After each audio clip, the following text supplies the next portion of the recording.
মানুহৰ এজনী বৰ চেনেহৰ মেকুৰী আছিল। তাই গাভিনী হৈছিল। ঘৰৰ গিৰিহঁতনীও ঠিক সেই সময়তে গা ভাৰি আছিল। মেকুৰীজনীৰ বৰকৈ মাছ খাবৰ মন যোৱাত তাই গিৰিহঁতনীক ক'লে, মোৰ মাছ খাব মন গৈছে। গিৰিহঁতনীয়ে উত্তৰ দিলে, আইও, তই চপাই কুচাই আনি দিলেহে মই খাব দিব পাৰোঁ, নহ'লেনো মই ক'ৰ পৰা দিম। ইয়াকে শুনি মেকুৰীজনীয়ে সেইদিনাখনৰে পৰা অইনৰ ঘৰৰ পৰা চুৰি তাৰি কৰি বা ডকা হকা দি কোনো ৰকমে মাছ আনি দিবলৈ ধৰিলে। ইফালে গিৰিহঁতনীয়ে মাছ ৰান্ধি বাঢ়ি খাই মেকুৰীজনীক খালি কাঁইটবোৰহে খাবলৈ দিলে। সেইদৰে মেকুৰীজনীয়ে সদায় মাছ আনি খাবলৈ নাপায়। ইয়াতে তাইৰ মনত বৰ বেজাৰ লাগি গিৰিহঁতনীক সাও দিলে। মোৰ পেটত যি আছে তাইৰ পেটলৈ যাওক, আৰু তাইৰ পেটত যি আছে মোৰ পেটলৈ আহক। ইয়াৰ কিছুদিনৰ পাছতে সঁচাসঁচিকৈয়ে গিৰিহঁতনীয়ে দুটা মেকুৰী পোৱালি পালে, আৰু মেকুৰীজনীয়ে ছোৱালী দুজনী পালে। আতৌ পুতৌ কৰি মেকুৰীয়ে ছোৱালী দুজনীক কোনো ৰকমে ডাঙৰ কৰিলে।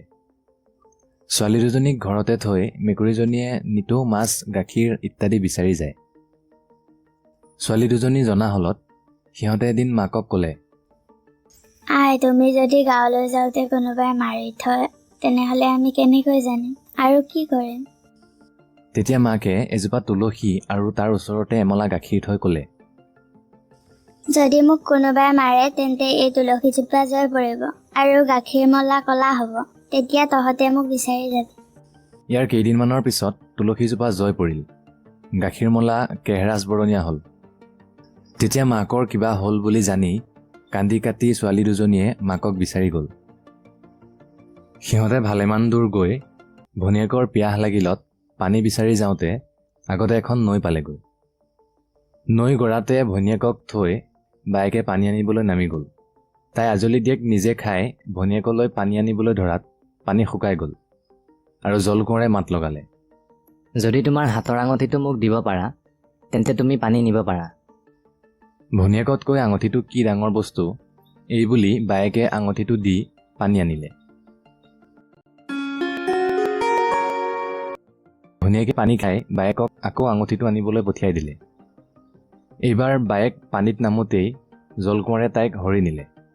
বায়েকক নিয়া দেখি ভনীয়েকে বামতে বহি হিয়া মূৰ ভুকুৱাই কান্দিবলৈ ধৰিলে।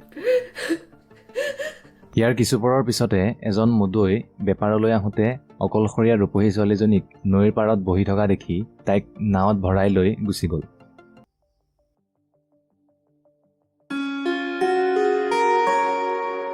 ঘৰ পাই মুদৈয়ে তাৰ দুজনী ঘৈণীয়েকৰ লগতে তাইকো এজনী সৰু ঘৈণী পাতি ল'লে।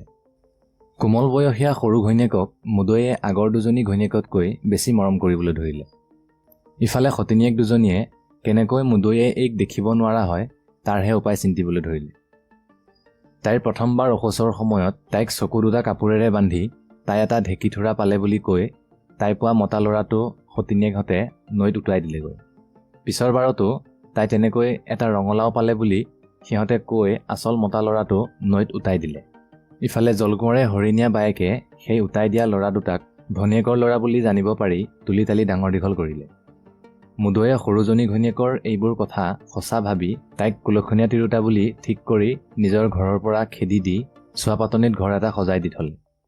তাই চোৱাপাতনিতে এটা ঘৰত দুখেৰে দিন কটাবলৈ ধৰিলে। এদিন মুদৈয়ে বেপাৰলৈ যাওঁতে পানীৰ মাজতে জলকোঁৱৰে তেওঁৰ নাওখন ধৰি ৰাখিলে। মুদৈয়ে নাওখন কোনো ৰকমে এৰুৱাব নোৱাৰি কি কৰোঁ বুলি বিচূৰ্তি হৈ থাকোঁতে পানীৰ মাজৰ পৰা কোনোবাই মাত লগালে, তুমি এটা সকাম কৰিবলৈ গাত লোৱা, আৰু কেতিয়া কৰিবা তাক থিৰাংকৈ কৈ তোমাৰ তামোলৰ হাঁচতিখন আৰু লাখুটিডাল পেলাই থৈ যোৱা, তেহে তোমাৰ নাও মুকলি হ'ব। মুদৈয়ে উপায় নাপাই এটা বৰ সবাহ কৰিবলৈ দিন ঠিক কৰি হাঁচতিখন আৰু লাখুটিডাল তাতে পেলাই দিলত নাওখন চাটকৰে এৰাই গ'ল। ইফালে জেঠায়েকে সেই ল'ৰা দুটাক সিহঁতৰ মাকে মেকুৰীৰ পেটত জন্ম লোৱাৰে পৰা আৰম্ভ কৰি সিহঁতক নৈত উটাই দিয়ালৈকে এইবোৰ কথা বৰ্ণনা কৰি ক'লে, আৰু সেই সকলোখিনি কথা সিহঁতৰ বাপেকে পতা বৰ সবাহৰ দিনা সিহঁতে ৰাইজক ক'বলৈ ক'লে। সিহঁতে সবাহৰ দিনা বাপেকৰ লাখুটিডাল আৰু হাঁচতিখন লৈ মুদৈৰ ঘৰৰ ফালে যাবলৈ ধৰিলে। পোনেই গৈ সিহঁতে চোৱাপাতনিত থকা মাকক আই বুলি মাতি এটুপি পানী খাবলৈ খুজিলত সিহঁতে চুপতি কৰা বুলি ভাবি মাকে ক'বলৈ ধৰিলে, মোক কিয় ভেঙুচালি কৰিছ?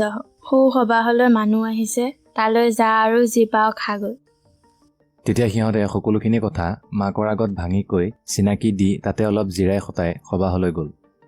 সবাহত মানুহ দিহাদিহি বহিছে।